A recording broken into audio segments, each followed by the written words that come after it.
TV. Welcome back to Too Hot for TV. This time, Terminator Too Hot for TV. Yeah, I said in the first episode I'd really love to do a Terminator one, but I didn't know anybody who would want to do it with me. But somebody heard my call for help, and it's Ross from the General Witchfinders. Ross, how are you? What are you doing here? I'm good, thank you. I think Terminator was one of the touchstones for me growing up. I watched it. I think it was one of the first films with a sex scene I watched. So that's one of the reasons why it impacted me. But yeah, I watched the first Terminator so many times, and I was so excited when T2 came out. And it's one of those films where it made such a big impact on me when I was a kid, and I've just been massively disappointed with every sequel that's ever come out ever since.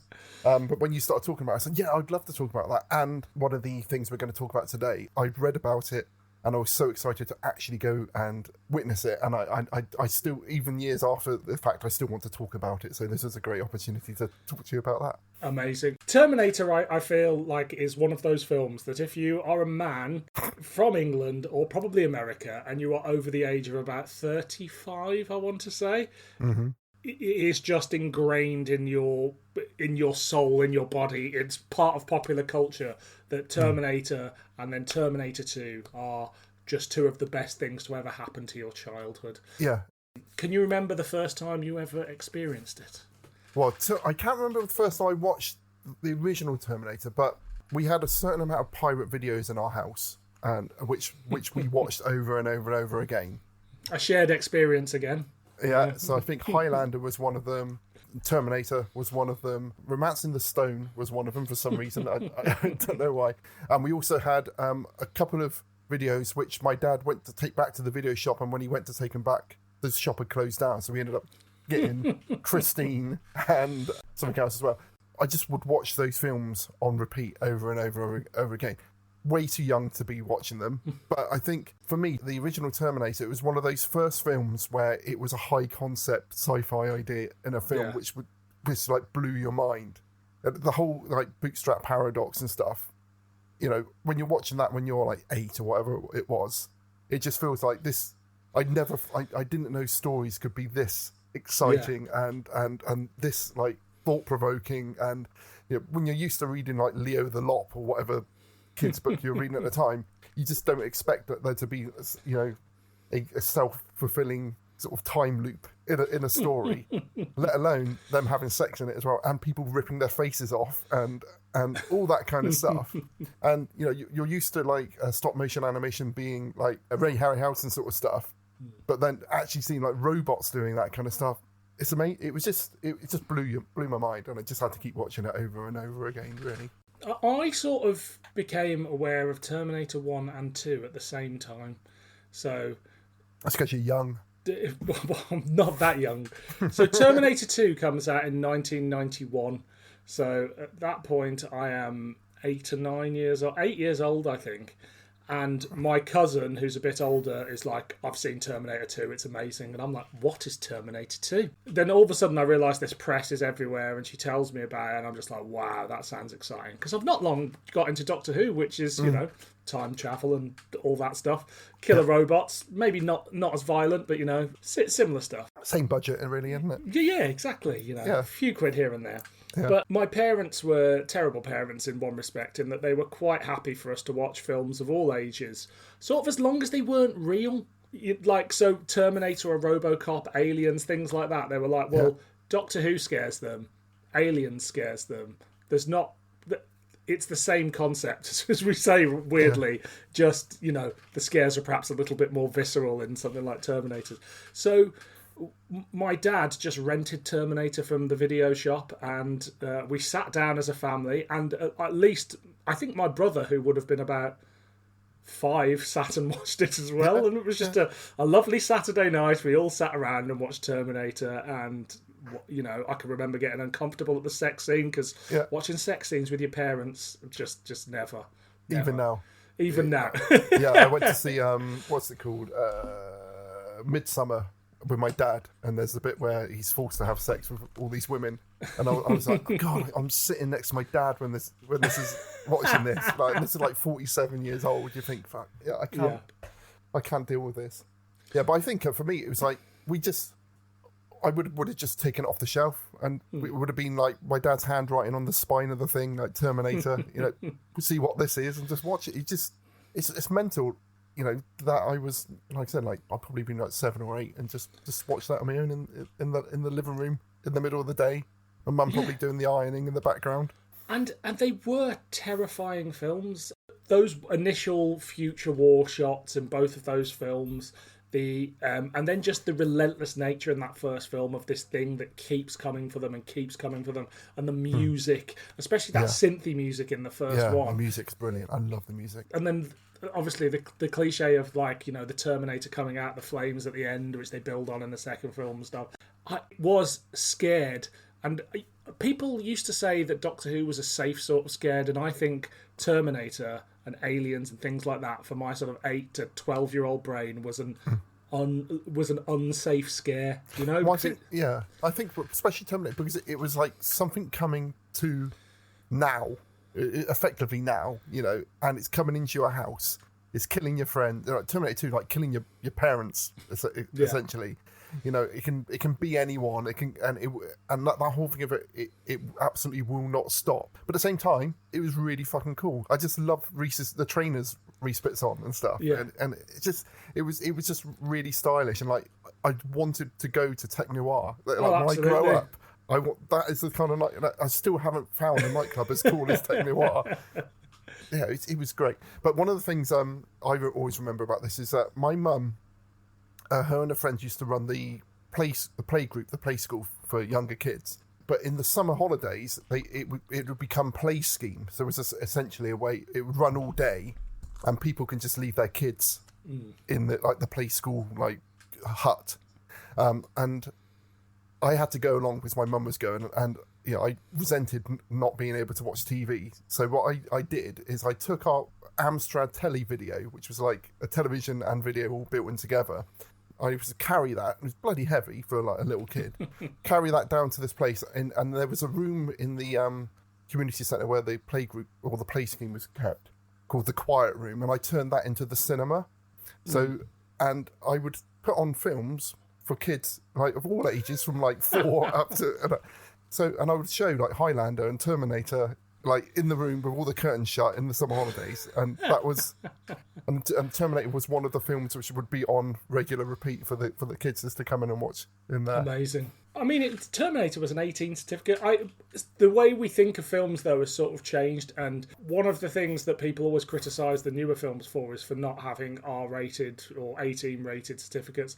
But I doubt if Terminator came out now, it would get it now. It would get it. But also it's that thing of taste change and, sort of what we accept in our films change, and, there's been some far darker films made than the Terminator. Yeah. But also there's something about those practical effects that I think that makes, when he's cutting out his eye and stuff like that, that makes it more believable than when you could do that exact same scene in Terminator Dark Fate and still get like a 12A or whatever. I would say I disagree, because they wouldn't do it because it would look too realistic. I think they get away with doing it. But if you imagine, what would it really look like if someone was cutting away their flesh and putting their eye out? It would be horrific. But the fact that it's like a model, you get away with it. I don't imagine like Casualty type effects in like putting that, ripping that apart. It would be horrible. But it's almost like they never treat any of the flesh coming away as real. It doesn't look what an actual car crash victim would look like. It would be absolutely horrible. I mean, I've never cut my own eye out and don't intend to. But for me, it was always the scene of like the film of the eye just dropping into the water, plopping into the water. But I just think if they did it with like a CGI version of that, everybody go, oh, that's CGI in a way. Yeah. And you'd probably make. I guess maybe I was framing it wrong, but like it would probably seems slightly more comical in CGI, but we're gonna have to agree to disagree. Still like the fuck you asshole. It was still a brilliant. They have got nice little bits of humour in it as well. Yeah. And I think perhaps the humour is one of the things that really does for the franchise in the end. Yeah, it's weird to think there was a point where we wouldn't have known who Arnold Schwarzenegger was as well. So I think that probably would have been one of the first films I've seen him in. I might have seen Conan. Yeah. but it wasn't like I'm watching an Arnie film. He was just part of it. Yeah. And then I think it's one of those things where it becomes a vehicle, it becomes an Arnold Schwarzenegger film, and you have all of that kind of like baggage put on top of it after that point as they go on, don't they? Yeah, I can imagine that as a result of this, my dad went, "Oh, we should get that Predator film out because it's the same guy, and it's him fighting a monster in a jungle or whatever." And then you sort of look for the same guy, and before you know it, you're watching Raw Deal or what was it, Red Heat, and stuff like that. Like the films that are perhaps bigged up a little bit more because it's him, but he wasn't a star when he made them. But I remember by sort of like 93, 94, there being like a book fair at school where, some company had come with a book, and there was a book that was this Arnold Schwarzenegger, and it was just like pictures from all his films and some quite graphic ones again that you just like, what? Oh, well, this is the book I need from the book fair, It's just like a guide to each of his films, and, the last one in it's probably Junior or something like that, and then there's like him with the robotic arm with blood around it and stuff. Again, like, Bad parenting and teaching, all good. Who knows? I still haven't seen Commando. That was one which I think I was told I wasn't allowed to watch. One of the few ones. You've never seen Commando? So I don't know what's in Commando that my dad decided that I couldn't watch it. Wow, I feel like I want to end this call just so you can go and watch it now. Watch Commando. Commando is the most over the top, I think, of his films. Yeah. Like he shoots so many people and doesn't get hurt at all. It's him versus an army. It's a bit like Rambo in that respect, but not the first Rambo, the later ones where it's a bit more. See, I've only ever seen the first Rambo. I've never seen any subsequent Rambos. Well, the second Rambo is written by James Cameron. Oh. So do we know if he came up with the time loop story, or was that something which he's ripped off from somewhere else? He says he came up with it, but then there is an Outer Limits episode, which has, broadly speaking, got a similar conceit, but it's not the first bit of sci-fi to have that conceit. But certainly, I don't know whether it went to court or whether it was settled out of court, but the guy who wrote the Outer Limits episode gets a credit on the Terminator film from now on. Wait, so there's some kind of weird legal issue with Terminator, because didn't his wife get the rights to the first Terminator film when they divorced or something? And isn't there something they have to make a Terminator film every so often, otherwise they're going to lose the studio loses the rights to it or something? I think the rights have now been lost and reverted to James Cameron, hence the last film. But he met a producer for the first film. And he sold her the rights for $1 just because she was like, "I get it." And that's in contract law, you can't have a contract for nothing. So there will quite often be contracts put down. I do it quite a lot with work, and I see them all the time. It's a legal binding document, but you don't want to pay any money, so you just put £1 or $1. And later on, they got married. But certainly, she was the person that raised the finance for that first film. Right. But as a result, he sort of sold the rights to it, and then. It's been a very unlucky franchise in that companies keep going bankrupt and going into liquidation, and then somebody else buys the rights from that company. So she relinquished her rights at some point before Terminator 2, I think, and then that went to Carlco, who made Terminator 2, convinced Cameron to come back. Then Terminator 3, Cameron's not that interested in doing it, but he's making Titanic, and I think it's Fox behind Titanic turn around, he talks to them about it, and they go, "Well, it will buy the Terminator rights if you make the third film." And he's like, "Okay, I'm into that." And then he's having dinner with the people who owned Carlco, who made the second one, and he just mentions that Fox going to do it. They go behind his back, buy the rights, and then he's just like, "I'm not interested in making another Terminator film." Right, okay. And then all these companies keep going bankrupt. Somebody else keeps buying the rights, and then eventually, a few years ago, with Dark Fate, it ended up back with Cameron and Skydance, who were the other people. And it's just had a very unfortunate series of events that have meant there's never been like a consistent person steering the ship really after the first two. You can't tell, can you? It's just quality after quality after quality. Yeah, and the continuity is like on point all the way through. So we had a little chat about what we wanted to cover today, and we picked three things. The second two are ones that you picked, although they would have absolutely been on my short list anyway. but they're slightly less traditional spin-off, shall we say. So I've gone with something a little bit more traditional with this first one that's tied into the first film, which is a comic called Terminator: The Burning Earth from Now Comics. This was published between March and July 1990 over 5 issues of this comic. It was written by Ron Fortier and the art was by Alex Ross. John Connor is having a loss of faith in his fight and puts a pistol in his mouth. However, after watching 2 lone fighters, 1 injured, firing at an oncoming hunter-killer tank only to be run over, John regains his resolve to never stop and never give up. Skynet plans to initiate its final solution to the human problem with a coordinated mass nuclear carpet bombing of humanity with nuclear weapons strapped underneath aerial hunter-killers. As John and his group are formulating an attack on Skynet's mainframe at Thunder Mountain, his troops see the aerials and they decide that an immediate strike is needed and they mobilise. There are 2 groups, one that will assault the mainframe and one that will attempt to knock out the facility's external power station. The initial strike sparks off a volcanic eruption at a fault line, bringing fiery winds along with shockwaves. These winds strike the Thunder Mountain facility just as John's group reach the outer doors. The ensuing chaos allows him and his commandos to get inside before the blast doors close. Once inside, John's group have a running firefight to the mainframe, with John being lowered in front of it on a rope, just as a second group succeeds in causing an avalanche that flattens the power facility. John has a brief exchange with Skynet and fires his rifle into the mainframe screen, and then falls from his rope and lands at the feet of a Terminator who aims its rifle at his head. The shot never comes as everything powers down. The Resistance leave Thunder Mountain into a sunrise, but then the powered down Terminator that was going to kill John powers back up.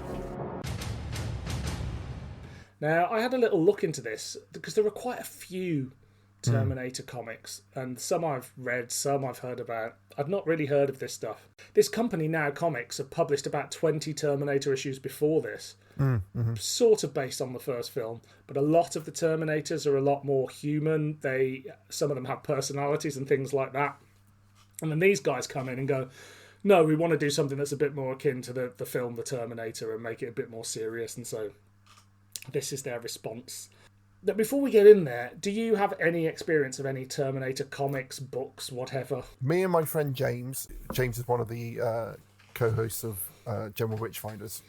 We were like the only sort of comic nerds when we was at school, and James had more pocket money than I did, so he would get expensive things like Terminator and Aliens and Predator comics and any Dark Horse stuff. I would get whatever was the cheapest stuff. Like they would anything which was damaged in the comic shop, I would buy that. So I would read little bits of what I could borrow for him, and he was, and I had to be really, really careful because everything had to be kept in absolute mint condition from what he had. So yeah, I've read a few bits of them, but my memory of them was very, very scant.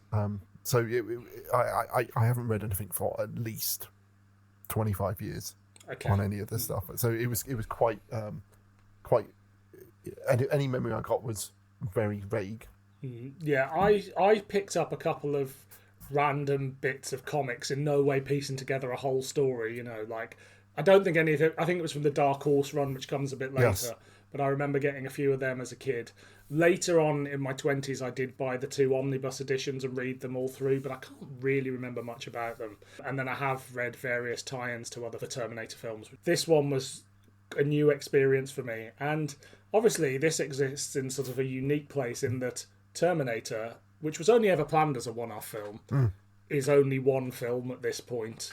So I guess my first question to you is it recognisably the Terminator world we've come to know? It's really hard, man, isn't it? Because like we've seen all the subsequent sequels afterwards, so trying to like say, is it recognisable Terminator?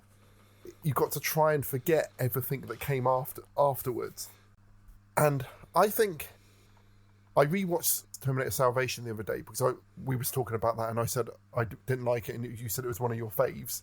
I remember I only watched it at the cinema. And I think that film and this comic for me suffers the same problem where it's just all set in the future, right. And it's just a future war film. And for me, Terminator is about time travel, and it's about paradoxes, and well, that's what my brain got switched on to watching it as a kid. I was excited about someone coming from the future and people trying to sort of like change fate and all that kind of stuff. The little bits of like when you see flashes to the future war, which is a little bit of like flavour to whereas like that's what all this is about. That's what all Salvation's about, the war in the future. This is just a war story in the future, and it's like, well, I'm not really interested, and there's hardly any proper Terminators in it anyway, so it feels to me this is not what Terminator is. So you've picked up on what I think is quite a big divide in the Terminator fan community, and okay. I'm not exactly steeped in that fandom, but occasionally, late at night I'll go and delve into a Reddit or a forum. Mm-hmm. And Terminator means different things to different people. So my thing has always been, it's always heading for that future war, and at some point you've got to see it.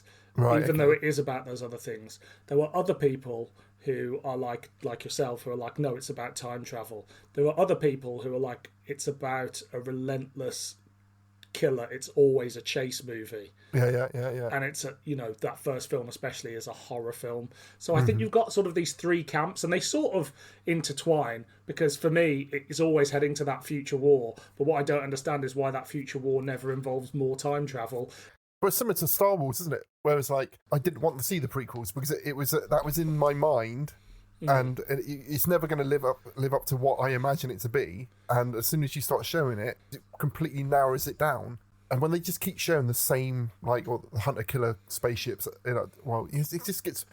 The thing which is, exciting, just to see a glimpse of something, when you see it all the time, you're like, well, it's just boring, I see. I am main vein any of that future war stuff for me. Yes.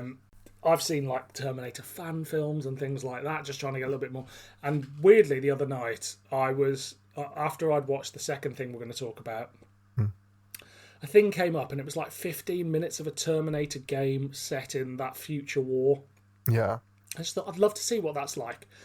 And all of a sudden, they were playing music from Terminator 2, and it was...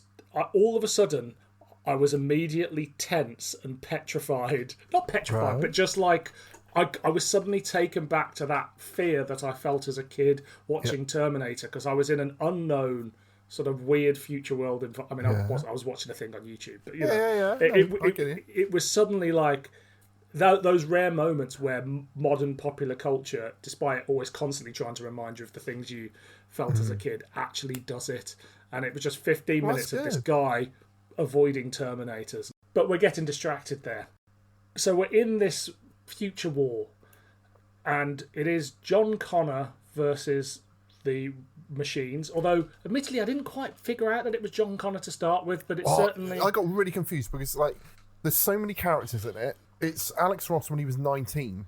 Yeah. So this is the first comic he ever did, wasn't it? So I thought it was interesting. There's an intro and an outro. So the intro is by the writer, and he's basically saying, I didn't want to write this. I basically wanted to write another comic, and they said if I write this, I would get to do the comic I wanted to do.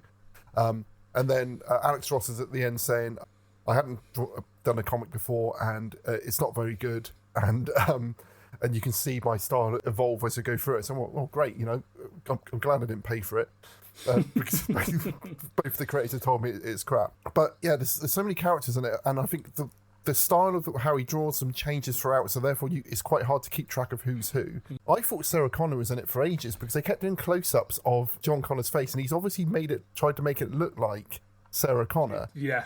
And I thought she was in it. There was a woman as well, but I was thinking that was who it was. That's exactly the issue that I had when looking at the art. And actually what Alex Ross says is, he told Wizard magazine retrospectively, was that he had a crush on Linda Hamilton. Didn't we all? He was a huge Beauty and the Beast fan, which she was in. And he was like, I fell deeply in love with her. And so I thought, I'll do it for Linda because I love her. And so I tried to make John as much like Linda as possible. And I think retrospectively he said that was a mistake. Because, as you say, the cover to the final one, I genuinely didn't realise that was supposed to be a man on the front cover. It was I just thought it was Linda Hamilton. Right, and another thing, is John Connor Bear? There's a character in it called Bear. So he's John Bear Connor, which, right. I mean... Because I thought But has he got a brother in it as well? I think he might do, yeah. And there's some of them eye patch as well? Yeah. Is that his brother? I don't know, because I was getting confused with whether the bear was another character and that was his brother. But then I was well, there's a guy with an eye patch. I think that might be his brother. And then, and all the way through, people are getting killed, and you think, okay, who's died? Oh, there's still the same amount of people. In I'm not sure who. Am I meant to care about who's been killed at this point as it goes through? While I was sort of invested in the world, I just didn't know who people were page to page, and I was just like, is that person dead already? That person looks similar to someone I thought got shot. Did they get shot? So we're coming into it probably issue 20 or something. So I think maybe they've established all these characters up and before this has happened. I don't think they have. I think from what I understand, the comics before were very much like Terminators back in time to the present. Oh, okay. All right. Well, it was confusing as fuck. So we've got the Resistance in there. Mm-hmm. How do we think the Resistance are handled? Are they sort of in line with what we've seen in the few bits that we've seen them in the Terminator? I think everyone's made to look sexy. I think that's weird, which you just wouldn't be. Even the Terminators. There's a bit when the Terminators all turn up, and it's like they've just come out of like a real sort of like high-end, techno-noir. Exactly, high-end fetish bar. They've all just come. Why? This is something my issue I've got with all Terminator films. Is like the whole idea of a Terminator is that it's meant to blend in. Yeah. I like the idea that the Arnie Terminator was that the robots were fucking big. They couldn't make them small, so therefore they had to have big men over the top of them. But you see different muscle men in the first Terminator. Like when they have the dogs barking at the guy and he comes in, it's a different guy. Yeah. But then as the films progress, it's either always the same. There's always Arnold. Yeah. Coming through, or it's always people who look like completely obvious that they're Terminators. And in this comic, it's just like they have bits where they're showing like this dominatrix kind of like Terminator, like torturing people in like the holodeck. Yeah, there's a lot of Terminator tits and well-shaped asses in it, and the Resistance all seem to do a lot of work on their asses as well. Exactly, yeah. It's very strange. But you got to remember, it's a 19-year-old boy who's obsessed with Beauty and the Beast painting this, isn't it? True. I mean, there's also this thing of James Cameron met Arnold Schwarzenegger to talk to him about playing Kyle Reese, not playing the Terminator. But Arnie was just more interested in that role. And James Cameron did go, the Terminator's supposed to blend in. I was a little worried. Other people he had in mind was Lance Hendrickson. He had him in mind. He also had O.J. Simpson in mind. Probably good that it wasn't him. But And again, both of those people you could see, especially Lance, knowing what we know of him as playing Bishop, you could see him playing that cold thing, but blending in a lot more. And I feel like that's what he probably did in T2, didn't he? With the T1000. Yeah, which is the only one that, like you say, really blends in compared to... Although, it's another thing I got, is like, when you get to like the T1000 and the Dark Fate Terminator, why do they always keep reverting back to the first one they did? Which all the people they're chasing know that's what they look like. It's like, just keep changing, keep changing all the time. Then they won't know who you are. But no. So the Resistance in this, they're very much on the run. In the films, you always see them as having a base, and that base changes, presumably with the timeline changing. So in the first film, it's very like, we've found this place. And then the second film, it's a bit more like, oh no, it's a proper army. And then, as you get into those other films, they become a more military organisation. But this is like a caravan of people just travelling across the country. Yeah. But at this point, the war's been going on for 40 years. Yeah. Well, at least they haven't got a base in a submarine, like in Salvation, which you have to jump out of a helicopter and swim down to in the middle of a fucking storm. That's why I checked out of that film. It's like, I've got another fact for you here. The reason that submarine's there is, again, this is similar to the Arnie thing. John Connor was a supporting character in that film and was supposed to only have about 5 minutes of screen time. He was always a voice on the radio. But then they spoke to Christian Bale about playing what became Sam Worthington's part. And he was more interested in playing John Connor, so they beefed up Connor's part as a result. And basically they were making it up as they went along because of writer strikes and things like that. I watched that with my kids, and they couldn't work out who was who. Basically, they got two actors who look really similar with the same haircut, wearing the same clothes. And yeah, my oldest daughter's like 12, and if she can't sort of like keep track of what's happening in this story, they got no chance, have they? Yeah. So yeah, we've got this Resistance on the move. 40 years into the war, and second issue, all of a sudden Skynet, we're getting an issue told from the point of view of Skynet. It's our narrator, and Skynet's had enough. It's like, I've wiped out 93% of the population, but it's not enough. I need to get rid of everybody else. So Skynet takes their hunter-killers, straps a bunch of nuclear bombs to them, and they're going to go out and blow up everybody, so they win. So why didn't they do this before? Well, I mean, maybe they thought they could just exterminate everybody slowly. Robots have got like a stream of sadism in them, have they, that they wanted to do that? Potentially, yeah. And maybe it was about resources.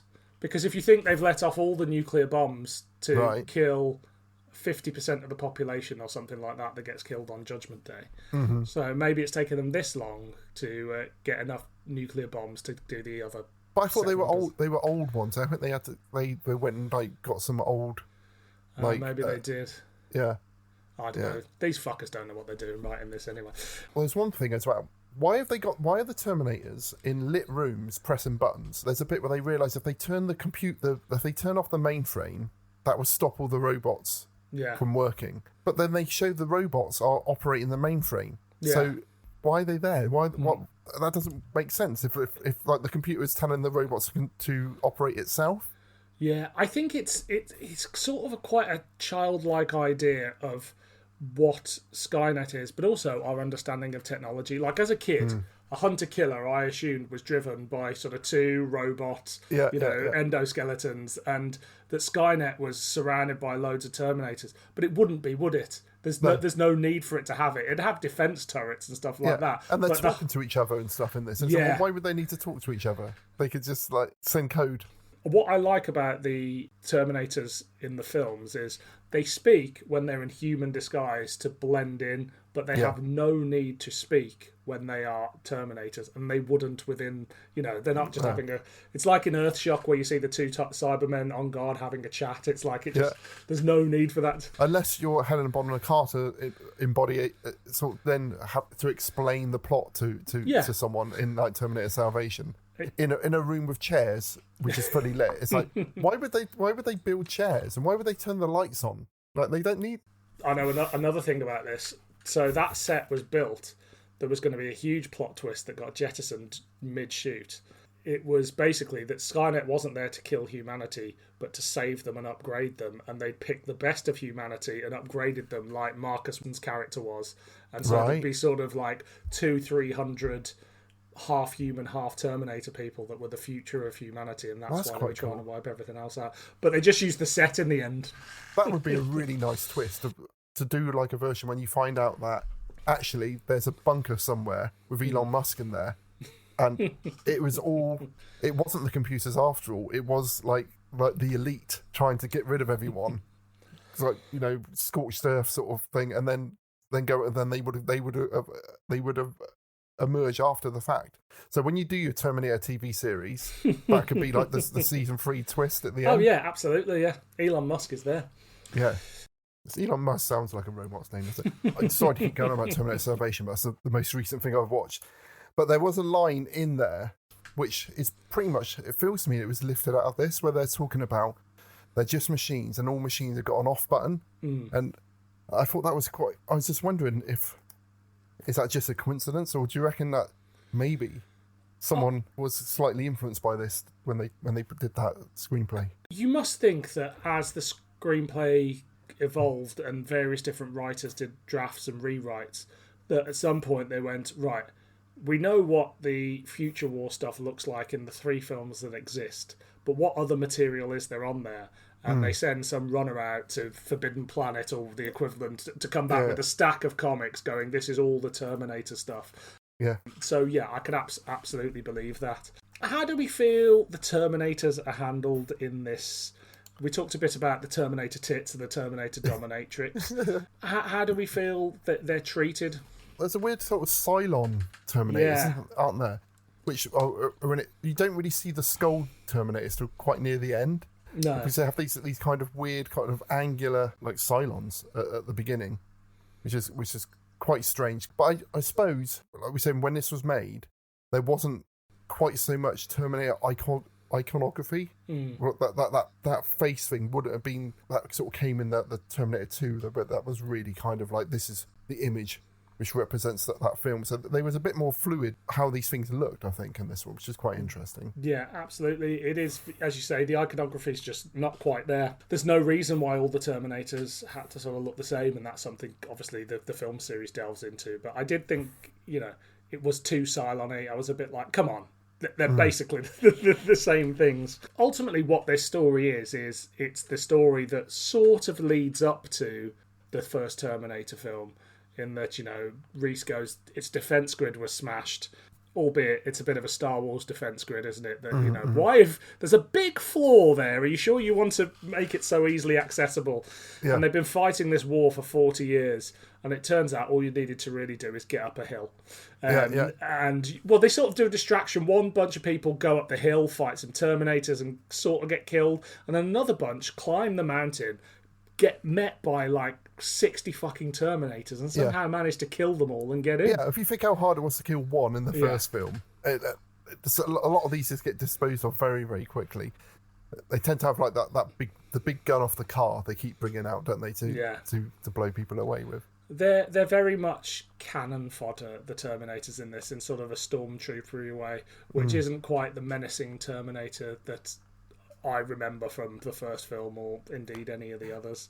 But it's interesting as well, whereas this version of Terminator, John Connor doesn't have the future knowledge which the John Connor post-Terminator 2 would have. Yeah.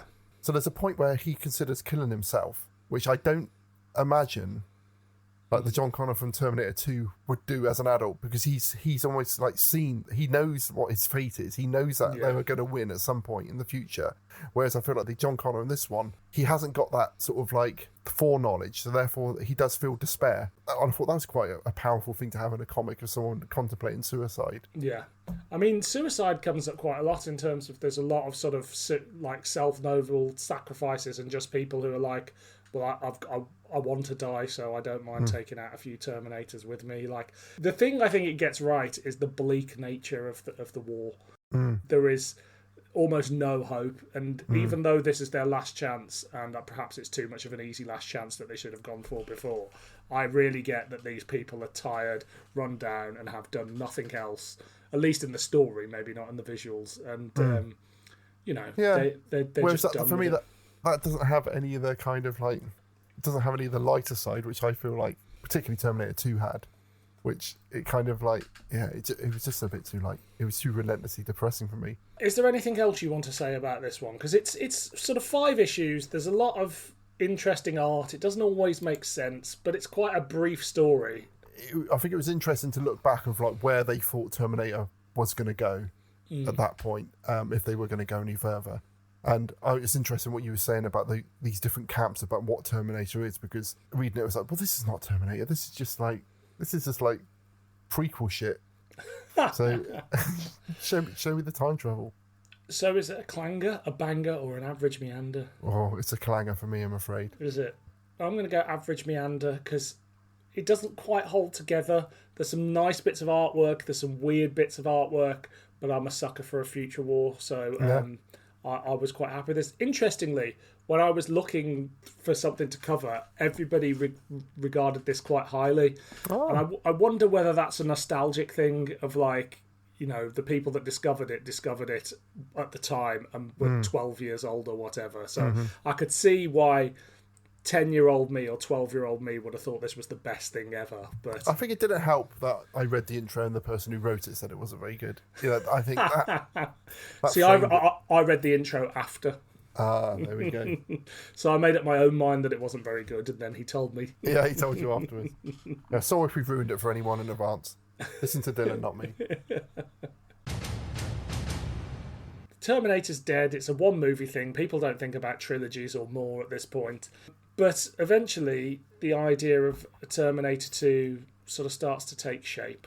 Arnie was the one that really wanted to do it, and sort of, when the rights went over to Carco, he basically convinced James Cameron to do it, who thought up this idea. Interestingly, James Cameron did have this idea for the first film of a liquid metal Terminator, but realised he could never do anything with it. Mm-hmm. The second film was supposed to be initially Arnie versus Arnie, two T-800s, a bad one and a good one.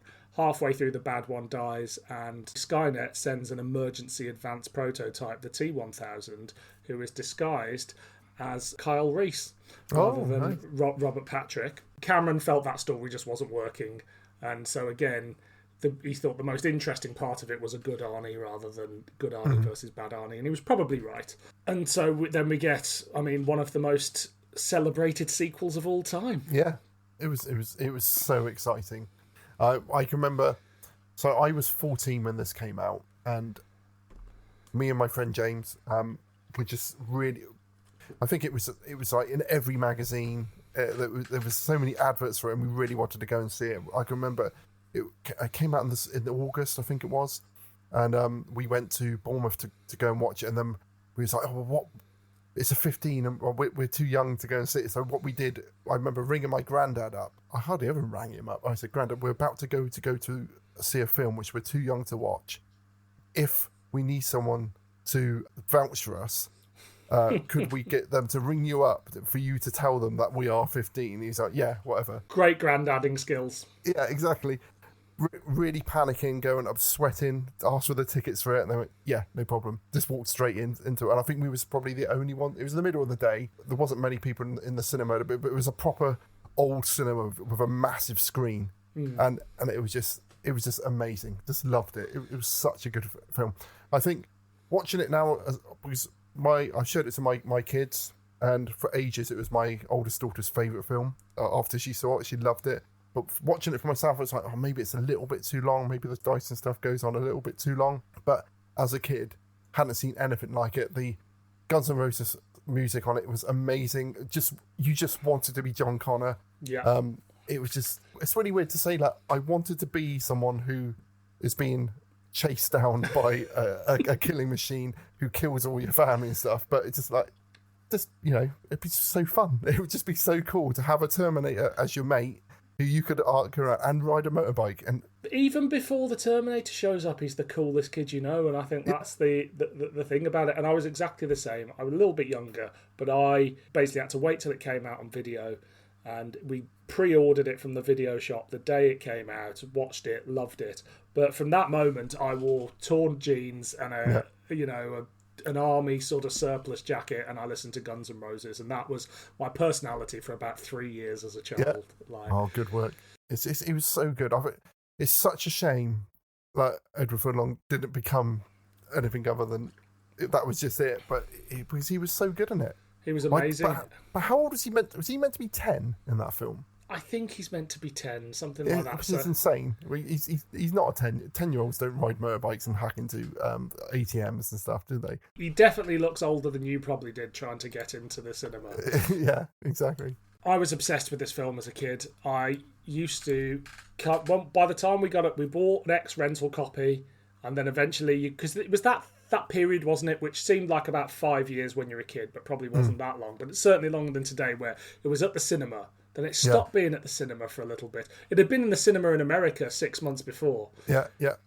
Then it was in the video shop to rent. And, they'd have 50 copies, and then they'd go down to like 3 or 4 copies of a big film.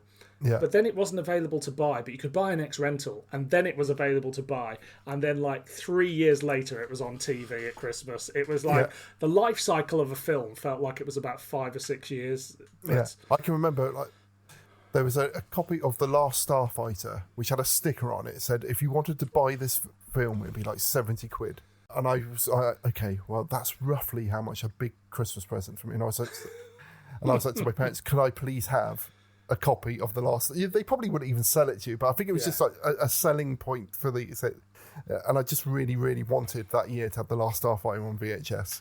But I didn't get it. I think I got like Rupert the Frog song on VHS or something instead. You just assume that, like a video shop, they buy a VHS for the same, like $12.99. But they used to sell them to them for like 60, 70 quid a video. That was. They must have been like special, high, I imagine, like high quality ones which will last multiple viewings on them.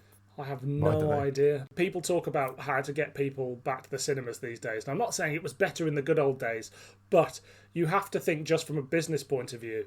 If I hear a film's not very good, I know it's going to be on streaming within 2 months' time, so why am I going to bother going to the cinema? If it's not out for a year, but I'm quite interested in seeing it, even if reviews aren't great, I'll go to the cinema. Yeah. Or if you're reading like in Starlog for like months about a film which you know has been out in America and they're just talking about it, you just get so hyped about it, don't you? Yeah. And so Terminator 2 was my religion from the age of about 10 to like 13, 14. Although perhaps a little bit longer than I'm letting on, I can't quite be sure. When we finally got a copy that we owned, I would pretty much watch it what felt like every day. Like I would come home from school and watch that while I was doing my homework. It was just on repeat again and again and again and again until the tape was screwed. Yeah. And I still put it on once a year now. Although I realised I've never seen it in a cinema. No? They must... I for my 40th birthday, because Jaws is one of my favourite films, as my surprise thing for my birthday, my wife got a 35mm print of Jaws, and all my friends in a little cinema near us, and we watched Jaws in there, and it was so good. Like it makes it's so different. Something you've seen over and over like, all your life. You've been watching on the TV. To actually see it on the big screen, it just it really makes it. So I think you need to get that. Start sowing those seeds. That's what you want for your next big significant birthday. The cultural impact. For like, it wasn't just me. It wasn't like Doctor Who where I was the weird kid in school. Like, and I'm sure you were the same. Every kid loved Terminator 2. It was just a phenomenon. Yeah, and you had like Steve Wright bringing out that Arnie and the Terminator song. You know, there were novelty records in the top 10, and I think it just made Arnold Schwarzenegger the biggest movie star on the planet, didn't it? I remember seeing like on either like a Noel Edmonds or a Cilla Black hosted thing on a Saturday evening, like them showing a clip from Terminator 2 and like just and everyone was like, doing parodies of it and stuff. Yeah, it was everywhere. But again, not something that they were necessarily. James Cameron was like, I'm going to do a third film or anything. It was just, this is what I'm doing with this film.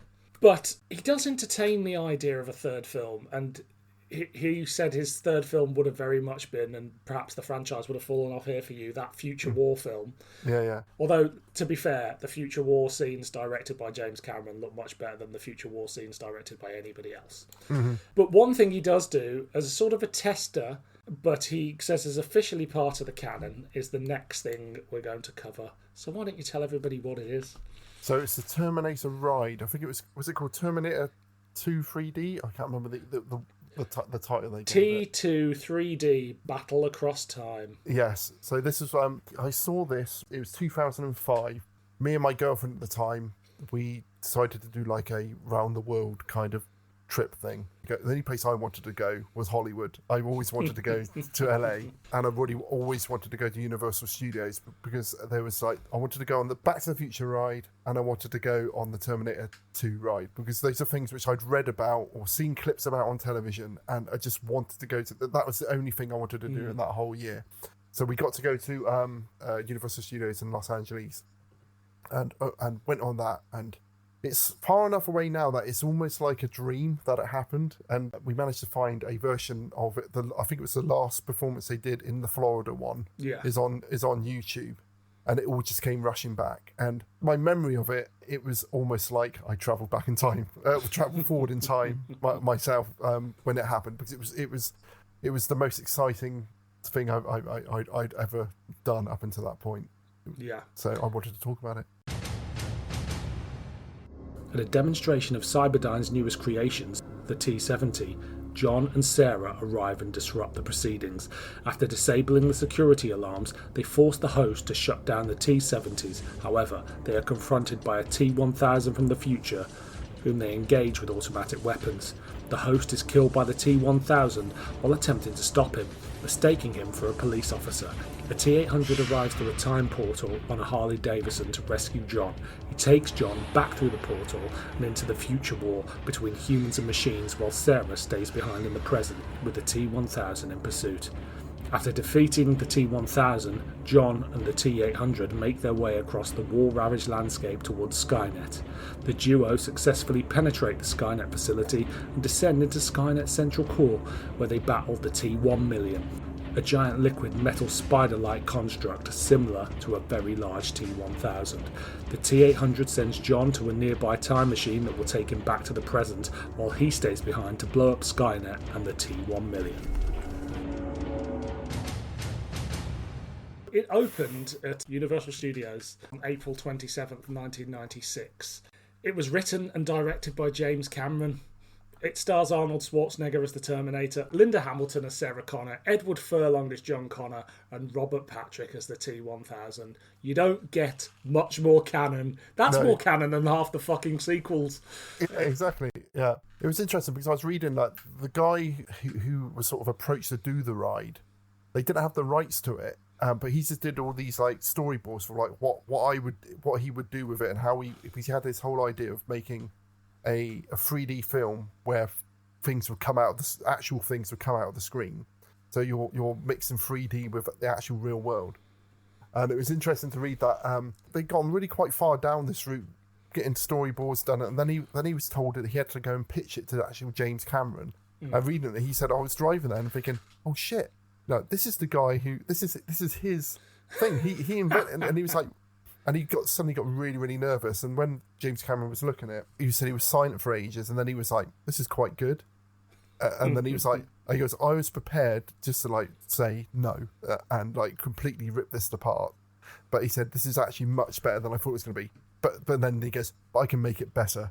So that's how they started. And he said it was quite hard because he was like, James Cameron would keep coming up with ideas which would like, we can't actually do that. But he said it ever elevated the whole thing, and then he was like, I think I can get Arnold to do this as well, and it almost like it snowballed from there. And I think it turned out to be like the most expensive ride ever made, wasn't it? Yeah, it was 60 million quid that they put into it. Insane. Now, insane. Bearing in mind, Terminator 2 only cost $100 million to make. Obviously, very different things, but if you go minute for minute, I think what's on screen in this is more expensive than Terminator 2. And the amount of money they can make back on that is so much smaller for a ride than they could ever make for like a worldwide distributed movie. It's insane. I saw it as well when I was about 13. Mm-hmm. We were very lucky. We went on a family holiday. We didn't have any holidays for years, and my dad saved up. He was like, we're going to go to Disneyland, Universal Studios, all that. Mm-hmm. And it was a proper, like, we didn't go anywhere, and then we had the trip of a lifetime. Yeah. And I don't even think I was aware that there was a Terminator ride there because it was pre-internet. Wow. So I just remember going there and being like, there's a Terminator 2 thing, and going in, and again, being sort of terrified. It scared me as a kid, and also there was a gift shop on the way out where I bought some figures, but we'll come on to that later. Okay, can't remember that, but yeah, but you actually see real Terminators in real life. Yeah, it was pretty scary. Yeah. So you go in, and it's an interactive thing. You're basically walking into Cyberdyne Systems doing a product demo of some early Terminators, aren't you? Yeah. And then this woman's doing a presentation, and then there's a sort of break-in, sort of some signal on a screen, and it's Sarah Connor and John Connor, the actual ones. Yeah. Like, this is a new bit of Terminator 2. John Connor's looking a bit ropey at this point. He's starting to look a bit like Pete Doherty out of the Libertines, but you know, he's like, okay, you can still, but he's not 10 years old anymore. He's not 10 years old. He's definitely hit a few bars and probably discovered some hardcore drugs, unfortunately. Yeah. But also, he's just taller, older. He is an older kid.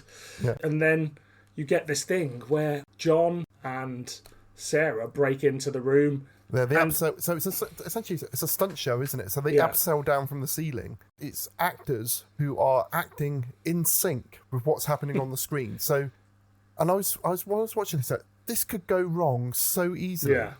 If someone makes any small timing error, because they're having to, because it's almost like the screen is showing like a reverse angle of what you're seeing in real life, so they've got to do all of these stunts at exactly the same time and lip sync to what's happening on the screen, so it gives the impression that these are the actual actors in the room with you. It's insane. As a kid, I knew it wasn't them, but you're just far enough away, or at least I was in the room, to know for them to be a little bit blurry. And on this enhanced version that you can see online, obviously there's a few things where you're like, that doesn't look a lot like Arnie, but it's the silhouette and the lighting sympathetic enough that it works. And then obviously time bubble, Arnie shows up. Admittedly, he doesn't show up naked. We haven't got time for that. So he shows up on a motorbike in full leathers. But like, you've got 3D glasses on, so you see like the motorbike moving on the screen, and somehow, even watching the video now, it's really quite hard to see the transition. What's happened on the screen? Like, the bike moves on the screen, and then that bike is suddenly driving around the auditorium which you're in, and it's amazing. And also, this screen, we should say, it's not just a cinema screen; it's like all the way around you, a 3D screen all the way around. And this is the point where this type of 3D was not commonplace. No, it's not like you wouldn't go to the cinema and see this kind of stuff. So it was a mind-blowing. This is not Jaws 3D or that Nightmare on Elm Street film where you had like 2 minutes of the film where you put it on and it sort of looks 3D but isn't. Of course, the Terminators earlier on, the ones the demo models, they fire on you.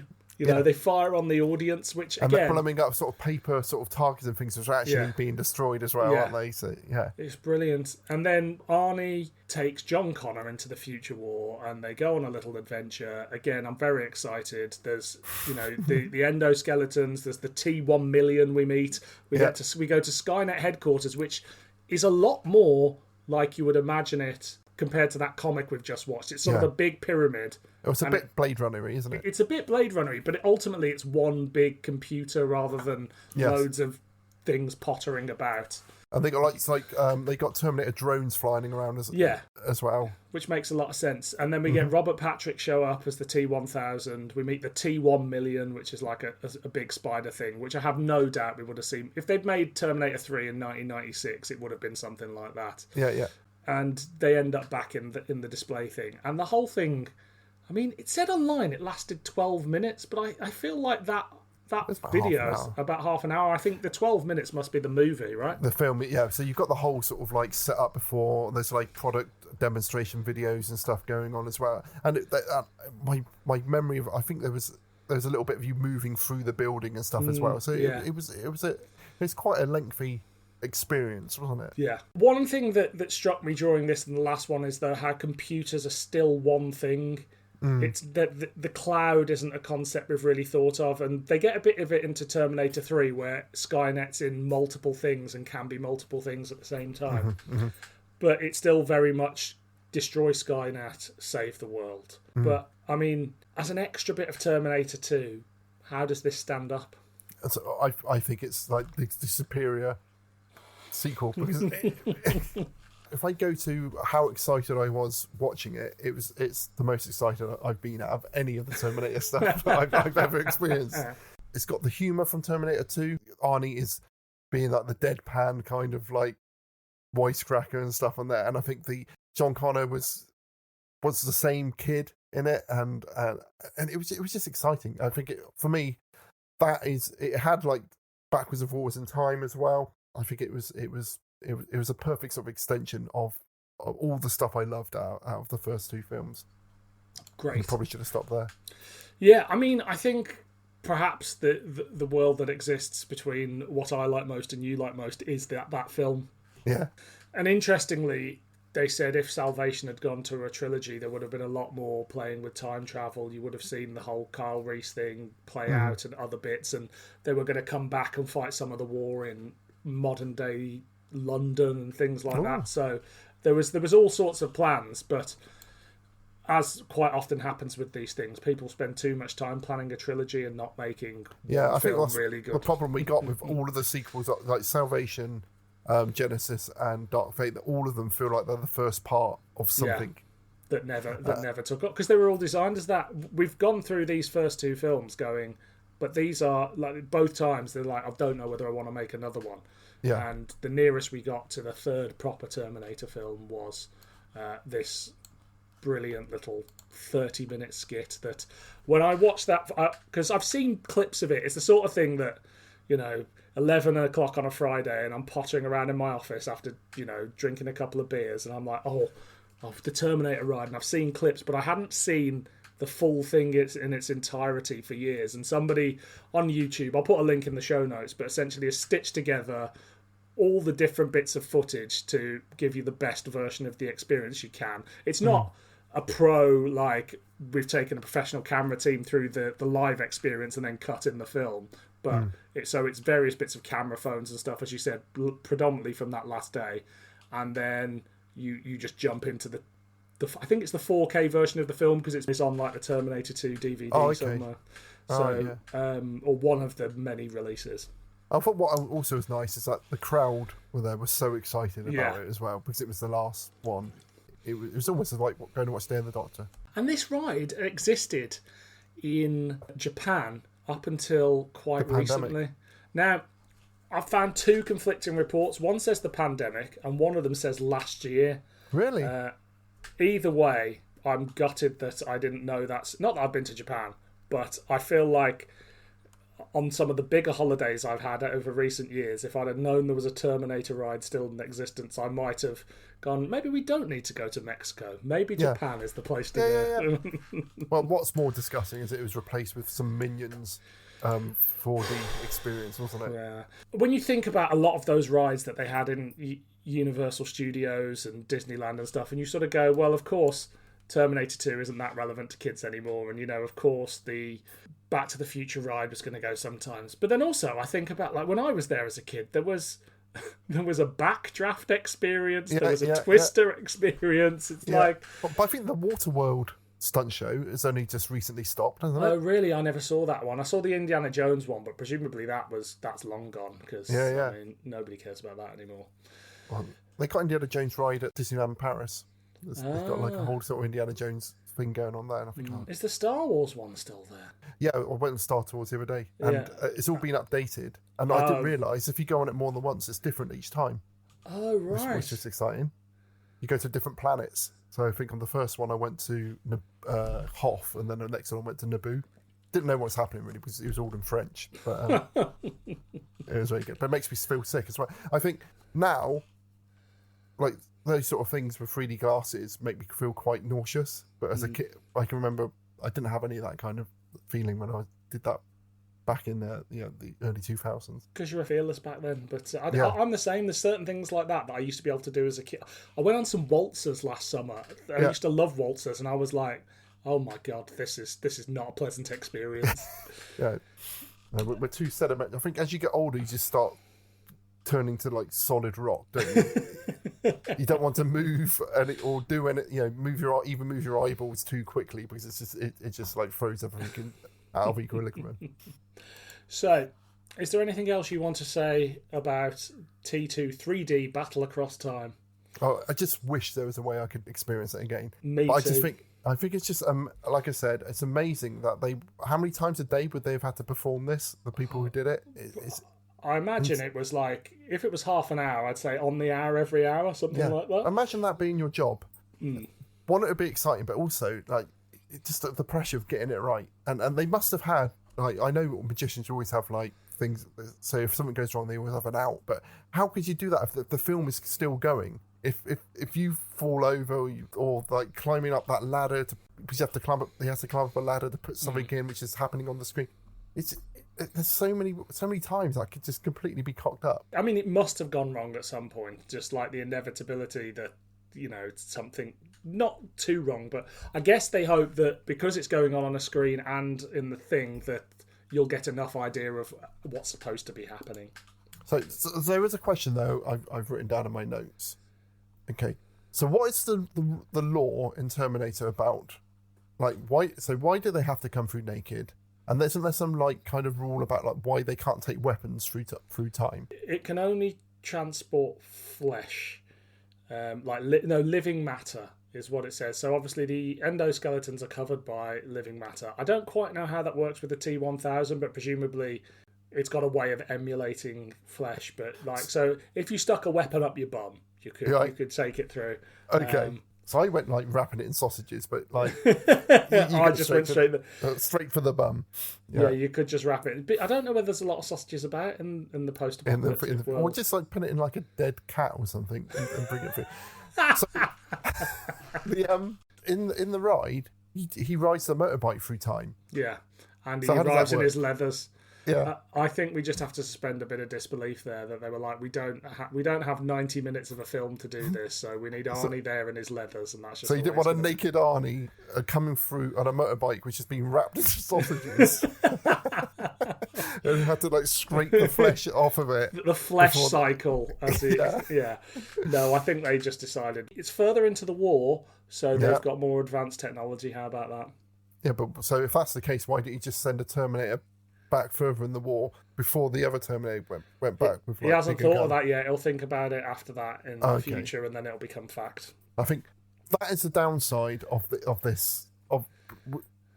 thing I like about Terminator is the more you think about it and the more films and stuff you do about it, the more you're like, but hang on, you start tying yourself in knots, so don't you? That's the only thing. The whole thing unravels. Both unravels and gets more knotted at the same time. Exactly, yeah. So is it a clanger, a banger, or an average meander? It's like one of the biggest bangers in my life so far. I agree. It bangs very, very hard. Terminator 2, the future warrior brought back to save our world. His mission, to destroy the evil T-1000. In his mobile assault vehicle, Terminator scours the streets for his deadly foe. Adios, amigo. It's the ultimate confrontation as power-armed Terminator faces certain death, only to return stronger and more powerful as Techno-Punch Terminator. Hasta la vista, baby. Terminator 2, I'll be back. So another thing that happens with the advent of Terminator 2, and it's a strange thing, but it happens over a lot of 15 and 18 rated films, is that we get a range of action figures that you buy in Toys R Us that there are adverts for on the television that are clearly aimed at children, and usually they have things like not suitable for anybody below the age of 6, not below the age of 18 or anything like that.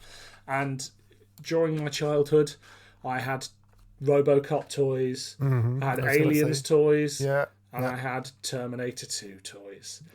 Yeah, so I think you and I, am I right in thinking you worked at Toys R Us as well? Yes, Toys R Us gang. Yeah, so we're both ex-Toys R Us product advisor. I think you was a multimedia advisor, correct? That was it. I was a product advisor, so who looked after the bikes mainly. But at the end of the day, we would have to go through and like put everything back on the shelves, so everyone just ripped off the shelves and just basically tidy it up. But that's what they used to do in my day. Just before Toys R Us shut, it looks like no one ever bothered doing that. I used to be disgusted if I went round to it. In my day, this would not look like this.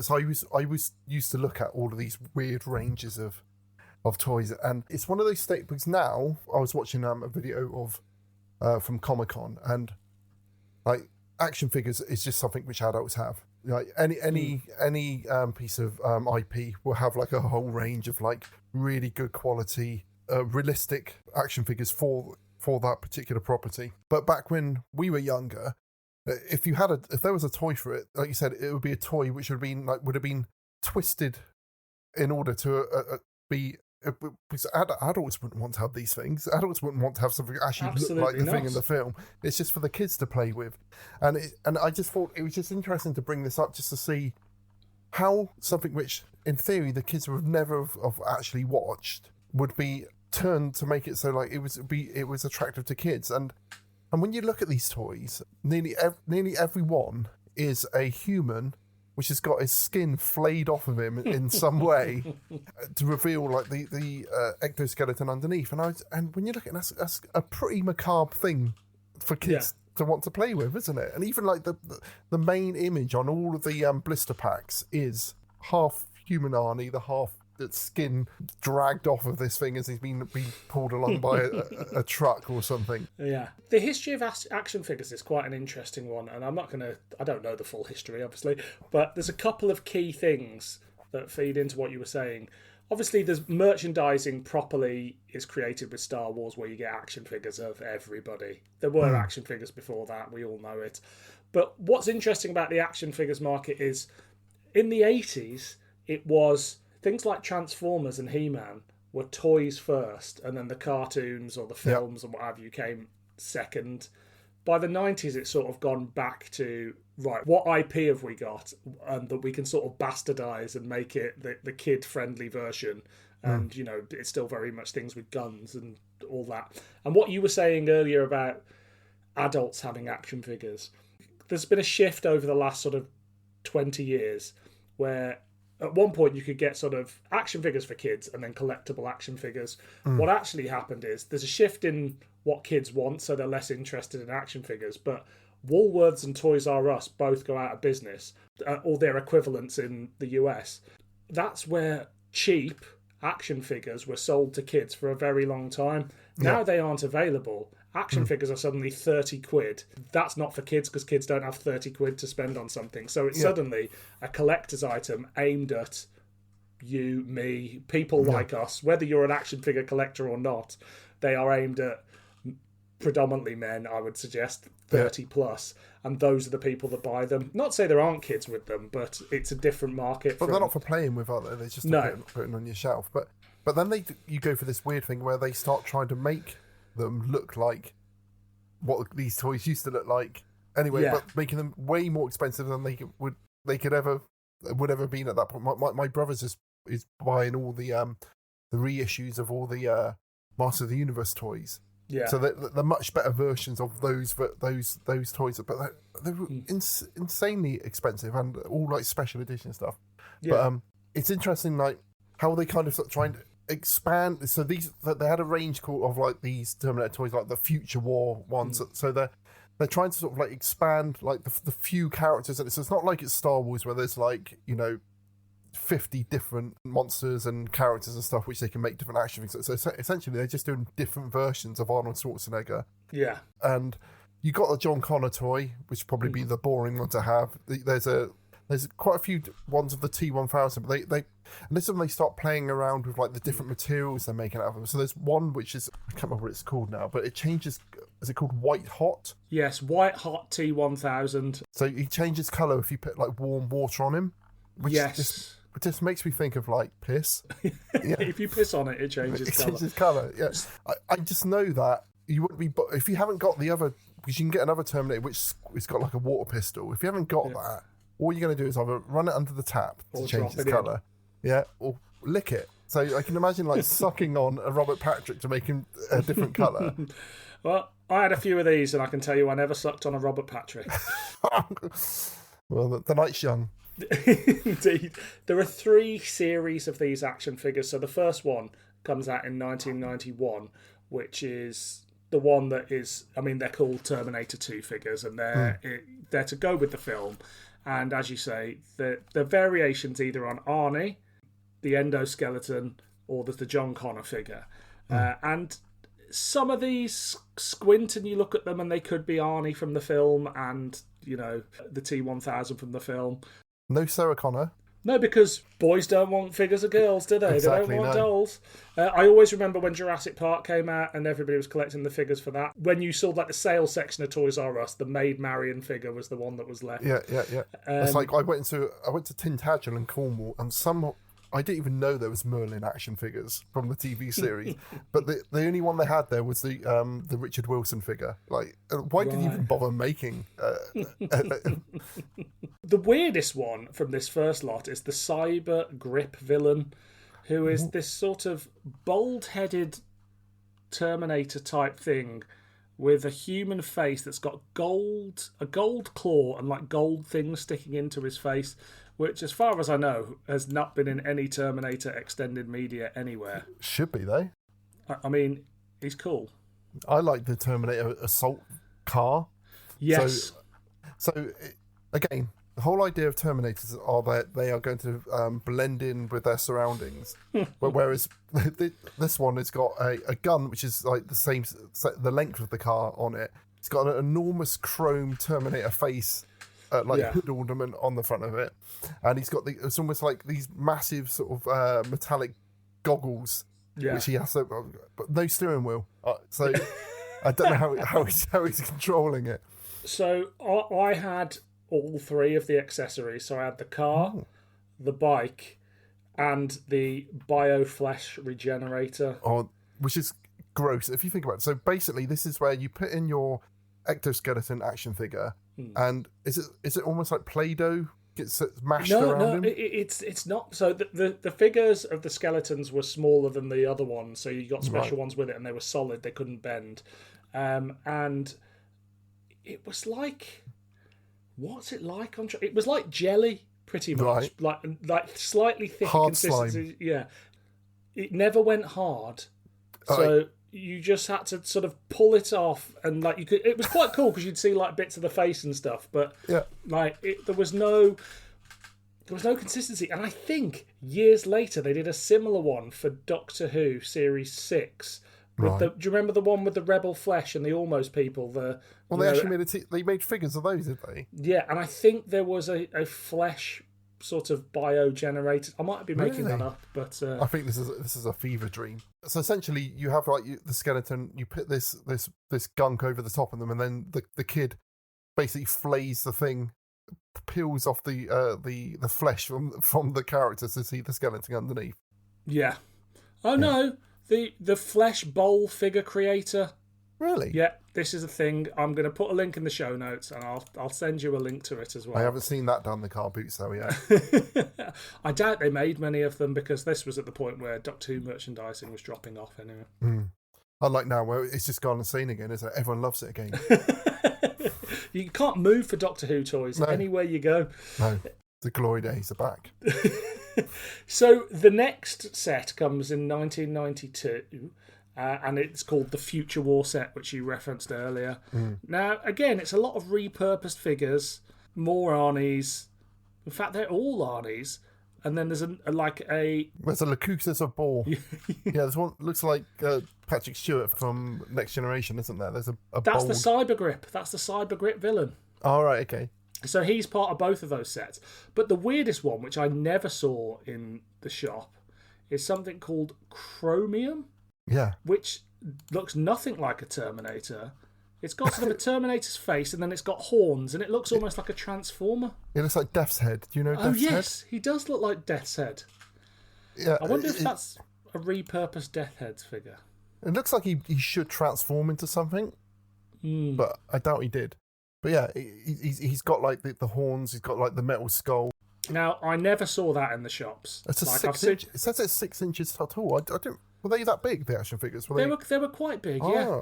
In my mind, they were like He-Man sized. Yeah. Or maybe this guy was a little bit taller and the rest were sort of 5. It says here that he grows into a towering foe, so it doesn't look like he does transform into something. That's interesting. Yeah, he expands to become a giant metal destroyer. Of course he does. Don't we all? Yeah. I can't see any for sale of Chromium, so maybe there wasn't that many of them, and I imagine they're quite rare if you do. Was there ever an animated Terminator TV series? Not until this year or next year. Yeah. Apparently, there was a planned one later in the 90s that never happened. There was a planned Aliens one about Marines, and so the action figures for the Aliens range that are about the sort of same time as this. The reason they look even less like the characters from the film is because they were redesigned for a cartoon that never happened. Oh, okay. These two ranges in 91 and 92. Then there's a third range that happens in 97, which is Terminator 2 3D. So these are things that were exclusively created as part of the promotional thing for Battle Through Time. Oh, really? So these are the ones you bought when you was in the shop? So I think I got all the Terminator figures I was going to get around sort of 92, 93, what have you. And I wonder whether 1997, my interest is slightly waning in Terminator, and although I've still got all my old figures. And then I remember going there and seeing the figure that you couldn't get in the UK, which was John Connor with his bike. So that is the one that I bought from there in 1997. And I was over the moon, to the point where another little British boy ran up to me as I was staring at my figure going, "Oh my God, where did you get that?" And I went, "They've got it in the shop there." He's like, "You can't get that in the UK." I was like, "I know!" Best day of my life. And I suspect that was the last Terminator figure I ever bought. That's the last time you was happy, wasn't it? I say ever. Very recently, I did buy a Terminator. I'm not really a figure guy, but I did buy a Terminator action figure, one of the newer ones that sits in a box behind me on a shelf. So there isn't loads to say about these figures. We've been through the 3 ranges. I've got very fond memories of them as a child. Looking at them now, it makes me want to spend a lot of money on eBay to get them all, but I'm not going to do that because I've got other things in my life I need to pay for. I don't think we can rate them as a clanger, a banger, or an average meander, but they're just a fun little thing. I wanted to go back and look at them because working in Toys R Us and just doing that tidying up all the time, it was just always amazed. I was always amazed of like how someone could like take a property and make so much tenuous shit and think that kids are going to want to buy it, and they must have done because they just, like you said, they did 3 ranges of it, 3 series. But you remember there was a Rambo cartoon, there was a Highlander cartoon, and a Mr. T cartoon, all these things from like R-rated properties in America, 18s, 15s, and that were basically about needless violence. The RoboCop figures, and they'd have little caps in the back, and then they'd have villains that you didn't recognise because, you know, they're not going to do the Melty Man and anything like that, although they fucking should have. It's just a wild, wild time that these were marketed to kids, but I'm very glad they were because they made my childhood a better place. Yeah, fantastic. Terminator. Robotic endoskeleton, the bioflesh regenerator. Activate! Now you can create your own Terminator with the bioflesh regenerator. I'm back to protect. Yeah? Think again. Battle damage. Must return to bioflesh regenerator. Add flesh compound. Activate! You are in control. Terminator created. I'm back. The bioflesh regenerator comes with 2 robotic figures and bioflesh compound. So, we're not going to do any spin-off media for the other films because at some point we've got to go to bed. Yeah, sorry, man. But no, not at all. I can talk about Terminator. We could still be here at 7 a.m. tomorrow, but presumably we've both got jobs to go to. Yeah. The franchise continues in varying forms. So we get Terminator 3. I mentioned earlier that sort of Carlco, the people behind it, bought the rights. Eventually, Arnie did it for the money. And I think that money helped pay for his campaign for being the governor of California. How did you feel about Terminator 3? I feel like it didn't need to be made, but I liked the end. I thought the ending was really good. And is it Claire Danes, isn't it? Yeah. Yeah, I thought she was really good in it. I felt like John Connor in Terminator 2, Eddie Furlong was so good in that part. And I feel like none of the ones we've had since, and particularly Christian Bale, when you're a kid, you wanted to be John Connor when you saw him. But none of those people after that point were like likable or believable as this kind of like savior and stuff, or relatable in any way. Yeah, so I didn't like the John Connor in the film, but I really liked the really bleak ending. I did think that it was quite brave to do that. So Terminator 3, they sign up Edward Furlong to play John Connor. And he's got drug and alcohol problems at this point. And one of the conditions of his contract is that he doesn't go out. He's got to stay sober for the duration of making the film. To celebrate signing on to the film, he has one last blowout, gets arrested, and is fired from the film. Wow. Poor man. So it was nearly him, but that didn't work. And I think this is the replacement. As you say, there's something about him that he's a little bit too emo. I don't believe... Who is he? What was the actor? Nick Stahl. I know he was trying to be the guy who didn't want to be the Resistance leader, but there's no point in that film where I think, oh, this guy will be the Resistance leader. Because he doesn't quite have the intuition. He's just running away from stuff.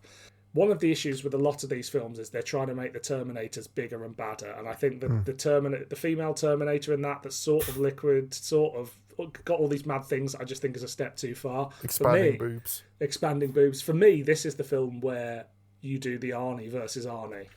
And then some of the humour's a bit too much, because you mentioned the humour before, and it's like the wisecrackingness. By this point, he's just putting on fucking Elton John sunglasses, it's just a little bit... It's not the same sort of humour. It was almost like the Scary Movie, or the it was like a parody almost of it, wasn't it? And then just couple it with, I think it's quite blandly directed. It's weirdly graded, the colours. You think of those first 2 films and you think of reds and blues and greys and blacks, and this is like maroons and oranges, and it's like... It just feels like any other action blockbuster at the time. And let's not forget, the action blockbuster was out of vogue at the time as well. Yeah. But is that the one where they have like the fire truck chase in it? Yeah, I remember that bit being impressive. I think there was lots.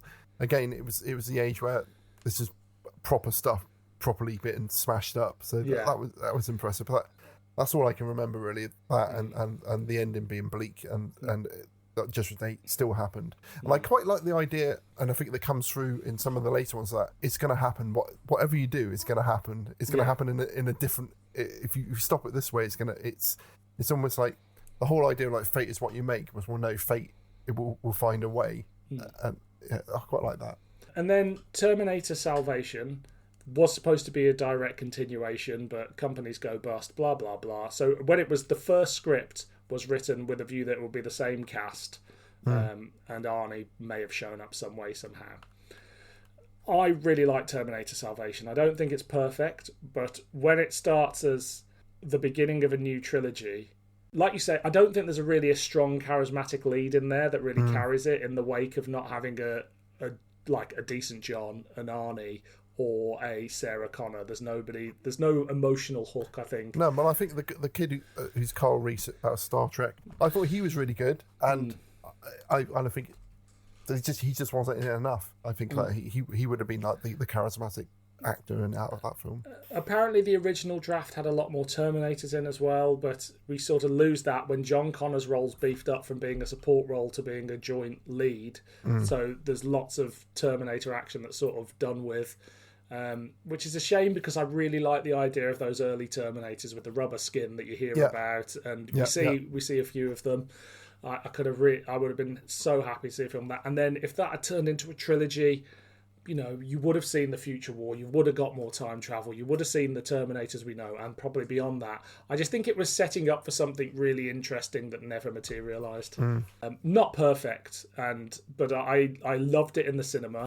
Still watch it every now and then, and I must say it is diminishing returns. I don't quite love it as much as I used to, but I'm still very fond of it. My memory was that it was absolutely rubbish, and I watched it the other day and it wasn't as bad as I remember. So there you go. It's probably quite an average film, and possibly the most interesting thing they do with a sequel, whether you love it, loathe it, or just think it's okay. Yeah, well, yeah. At least, like you said, they did something different. It wasn't just retreading the Terminator coming into the present, but for me, that's not what it's about.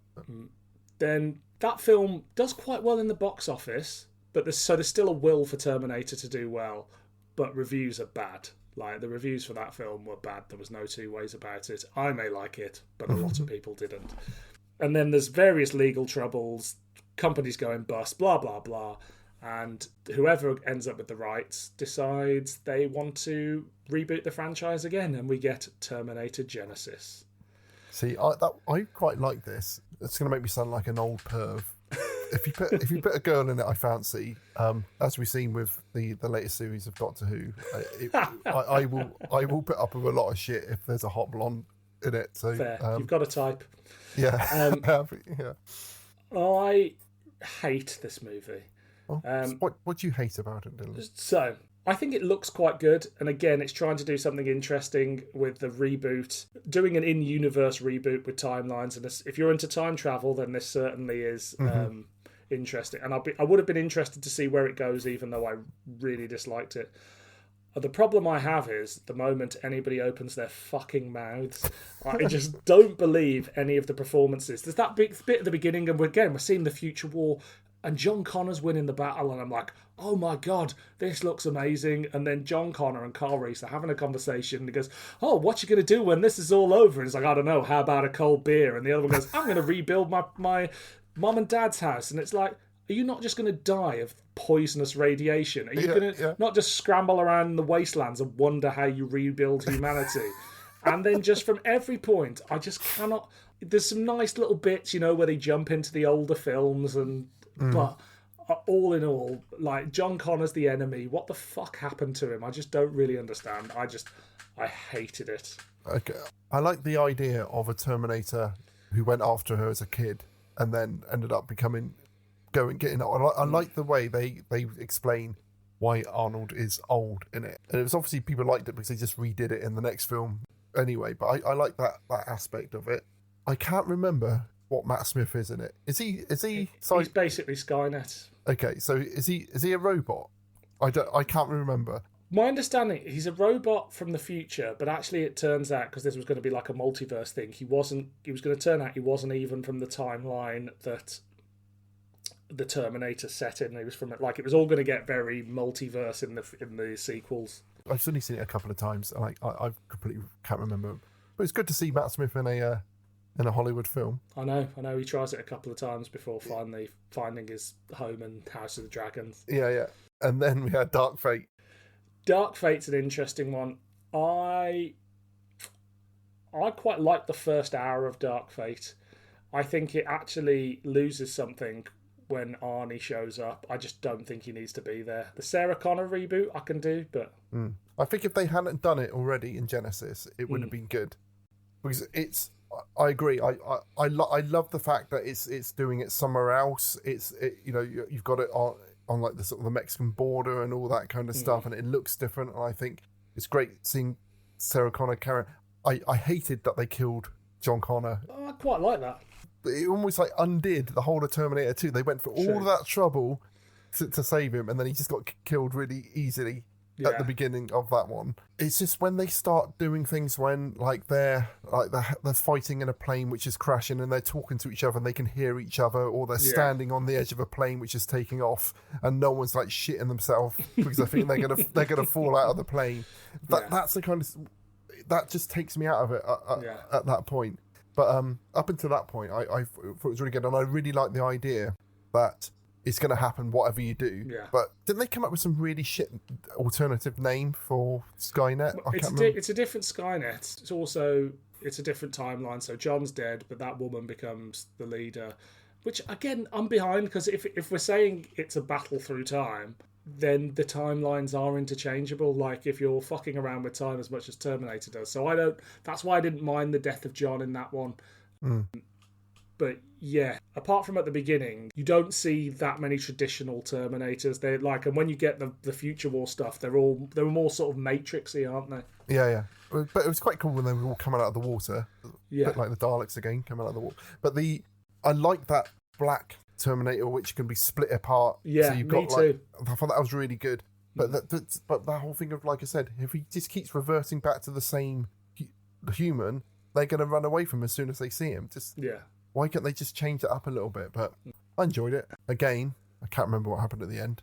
Arnie dies, Mackenzie, what's-her-face dies, and it's Sarah Connor and the new leader of the Resistance going off to start a new trilogy that never happens. Right, okay, yeah. I completely forgot about that, the cyborg woman. Yeah, the enhanced human, which I think is a cool idea, because within that war, at some point you are going to start doing things like that as just ways to... But it's kind of what they did to the guy out of Avatar in Terminator Salvation, isn't it? Yeah. So I think it's a shame they almost keep nicking ideas from other failed sequels, don't they, and moving it forwards. Yeah. And it makes it confusing again if you're someone who gets a little bit twitchy about continuity. If it's trying to work out where this all fits in, but maybe I just need to chill out and just enjoy let it go. Yeah, exactly. The franchise doesn't do itself any favours for a number of reasons. One, because they're always rebooting. Two, because when they reboot, they're always going, well, it's only this is only a sequel to the first two films, which you can do once, but you've got to get it right. But you can't do it 3 times or whatever. James Cameron was an exec on Damp Fate, Dark Fate, Damp Fart, whatever you want to call it. And I don't think he'd done himself any favours by being on the payroll for the last film and doing interviews and things for the trailers going, I see this as the true sequel to Terminator. This is a great film. And they probably paid him $100,000 and he spent 10 minutes recording that interview. And so when he comes back, and not only is his eyes on Avatar, he said, I'm making Avatar Monday to Friday, and on weekends I have meetings about the Terminator. And so he's not all over it. I know that the director said James Cameron and himself, Tim, whatever his name was, who did the first Deadpool, were constantly clashing. So I just think it again becomes sort of a child of compromise, and it just bombed because people had lost faith in it at that point. It is amazing anything gets made, and it feels like the amount of money gets spent on stuff which people should be allowed to say, this film's not working, I'm going to stop making it. But I think there's just so much money's involved that they can't do that, can they? Yeah. It must be horrible to put so much work into something which just slowly starts deteriorating. Yeah, and it's years and years of their lives. This isn't like a bit of television that takes a few months or whatever. It's years of development, watching it go different ways as different writers and different producers come in, and then making it, and it's, you know, death by 1,000 cuts. Yeah, it's a shame. There is one other Terminator sequel that we haven't mentioned, and I don't know whether you've ever experienced it, but there was 2 seasons of a TV show called The Sarah Connor. No, I haven't. Someone lent me the DVD, and I never got around to putting it into the machine, but I've heard it's really good. I thought it was okay the first time round, although it turns out during lockdown, the first part of lockdown, I was really ill, and I'd got the DVD box set of the first 2 series, and it turns out I'd quit season 2 during the mid-season break, so I'd actually got half a season I'd not seen. And for something that's 20 years old, it is a very dated bit of American television, still very much in that syndicated format of perhaps there's too many episodes. But within it, there's some really cool core stories. If you want time-travelling robots, mate, you've got them.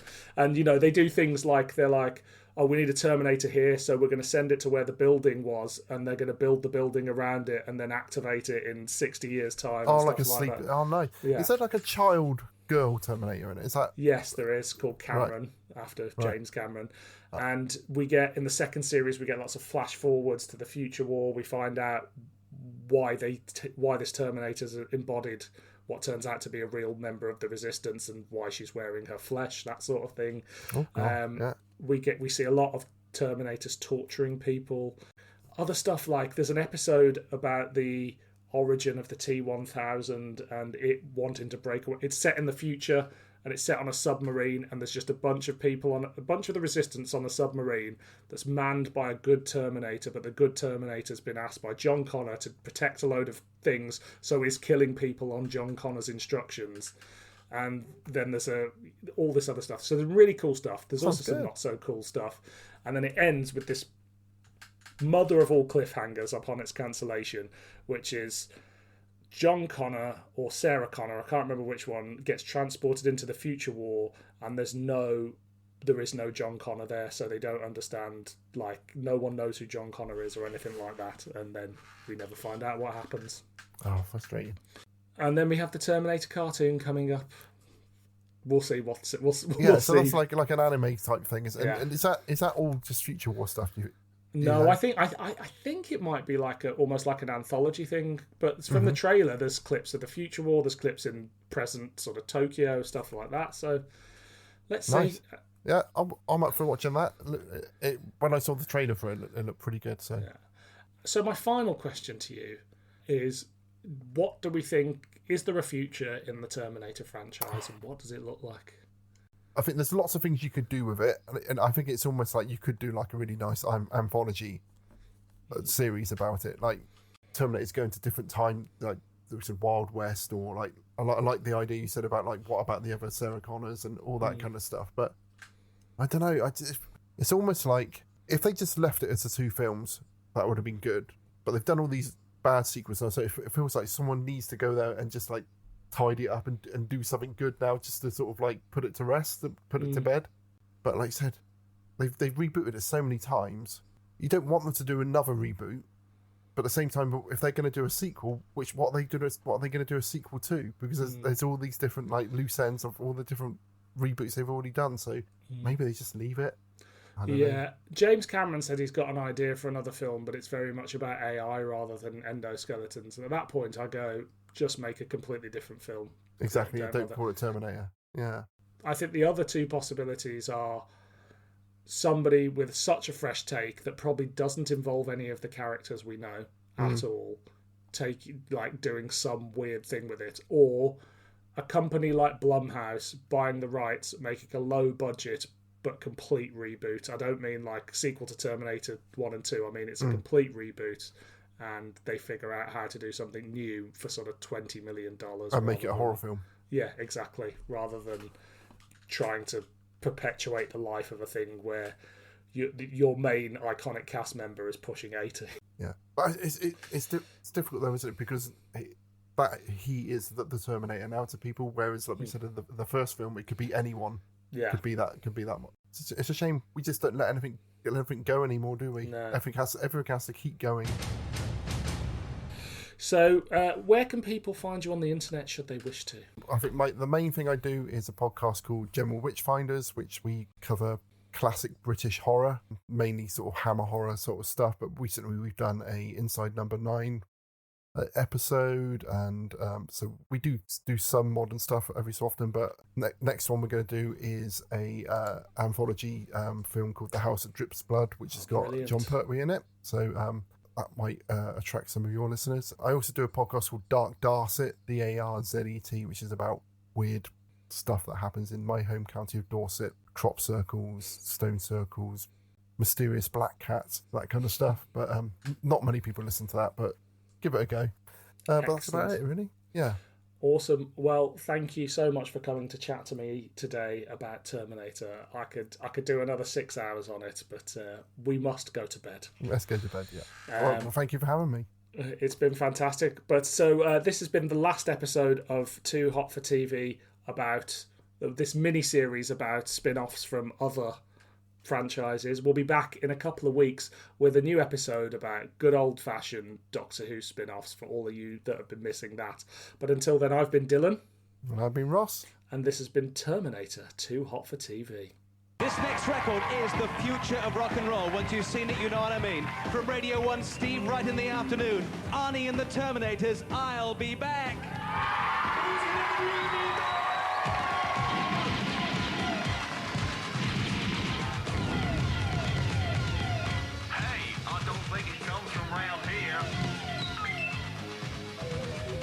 Cyberdyne Systems 2. Here's a lesson from the future. It's Arnie etiquette.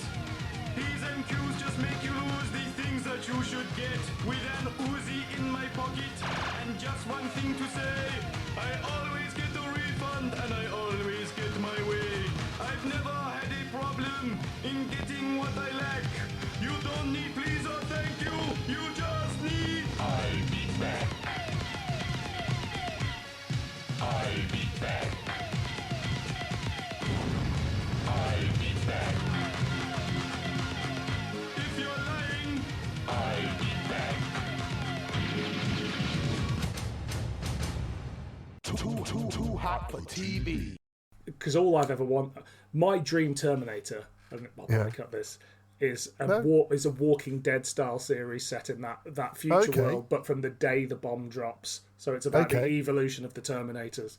But we'll never see it because nobody fucking likes Terminator anymore. Well, my dream. Okay, I'm going to do my dream Terminator. It's they send the Terminator back to the Wild West.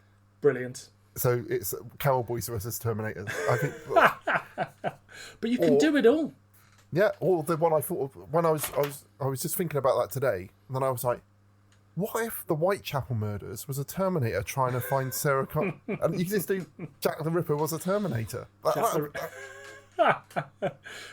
There's a comic which I was reading about the same time as this, which is about another Terminator that's sent back after Sarah Connor. But you remember in the Terminator, there's 3 Sarah Connors. And he kills the first 2, and then the third one is the Sarah Connor he wants. Yeah. There's another Sarah Connor the other side of the country, so they send another Terminator to go after this woman who's not the Sarah Connor, but also she's trying to bump off her husband at the same time, so she uses the Terminator to her advantage in that situation. Nice. Too hot for TV.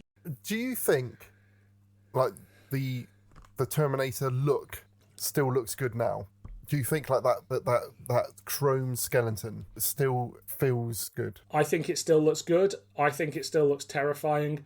I think, and they did this with the new film in particular, I don't know whether logically it makes the most sense if you're making a film about AI, given technological advances over the last few decades, that is necessarily how you would design a killing machine like that. But yeah, I still think it looks fucking great. Do you? Yeah. I think he looks comical. I think because he looks like he's grinning. I think that's the only thing. I think because he's got the big metal teeth.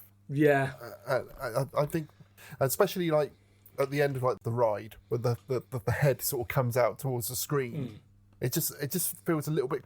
I don't know if that's maybe one of the reasons why it's not catching people's imaginations anymore. I don't know if it just feels a bit dated. I wonder if it's that thing of the Daleks. When Doctor Who came back, it's not so much that the Daleks had been a bit of a joke. It's just that everybody's so used to that image, it's burnt into popular culture, that it ceases to become a threatening thing. So in order to make it threatening, you don't redesign it, but you have to show it being a proper threat again. Yeah, I think you're right, because you couldn't change it because it wouldn't be a Terminator anymore. We'd be complaining that it looks different. But yeah, I think you're right. I think one of the things I've written down here, why the catchphrases, I think one of the problems I think with the Terminator films as they went forwards is that they just became self-referential all the time, particularly like Genesis. Yeah. I was watching like Salvation, which is probably the most serious out of all of them, but they're still like weaving in, I'll be back. I'll be back. Come with me if you want to live. Want to live and all that. And it's like, why have they decided that these series of films have got catchphrases? Yeah. Which have to be repeated. They're not needed. They're not needed at all. And I'll be back wasn't the Terminator's catchphrase. It was Arnie's that he says over multiple things. I don't need John Connor to say I'll be back, and I don't need somebody else to say come with me if you want to live. That's not what the film is. The film is big fucking scary robots that won't stop, that are coming to fucking kill you. So the new Alien film which is coming out, which I can never remember the bloody name of it. Romulus. Romulus. I'm in two minds on this one, because it feels like all of these big sort of tentpole sci-fi franchises, I feel like for mainly legal reasons, the continuity is always all over the fucking place, and it's always like it's really hard to keep hold of what's actually happening in these things, and it feels to me like people grab onto the wrong idea, and they move that bit forward. So we're saying, well, now that's not the thing people like. They like this bit. Why have you glommed onto this and started doing that with it? And it's just amazing that some of these things have managed to survive because they've just been treated so badly, with no one sort of like understanding what actually is good about these things. And when I look at this, I think, oh, this might be after all. And I shouldn't say, because my wife loves Prometheus and all that stuff. I thought that was it was just like confusing as fuck. But I feel like are they making a proper Alien film again now, or are they just doing what they did with Force Awakens and just doing like a requel? Yeah, I don't know. That's the thing that worries me about it. And the trailer looks great, but the trailers for all these things look great, don't they? That's the job of the trailer. They're good at making trailers, aren't they? Yeah. To sell you on it. And it's like, for me, it needs to do both something recognisable and something new. I think that's what all these things need to do. And I think probably the best example of recent years is Prey, the Predator film. Yes. I was going to say, I think Predator is one of the only ones who's done it well, because they've just taken the concept of like, this is an alien that comes down and hunts things, and they go, well, we'll do it in the jungle, we're going to do it in a city, we're going to do it, and it could be in any time. Yeah. So I think that for me, that's someone who's understood what the good thing about this monster is. I don't think anyone yet, for me, since Terminator 2, has kind of, and I think the fact that everyone's arguing about what is the essence of Terminator. It's maybe it's something which doesn't. It can't be a franchise, because it was meant to be a one-off or a two-off, and it can't be replicated and move forwards, because it's almost like that story is the whole point of it is it's a loop, and that loop is then it's ended once it's gone round. Too hot for TV.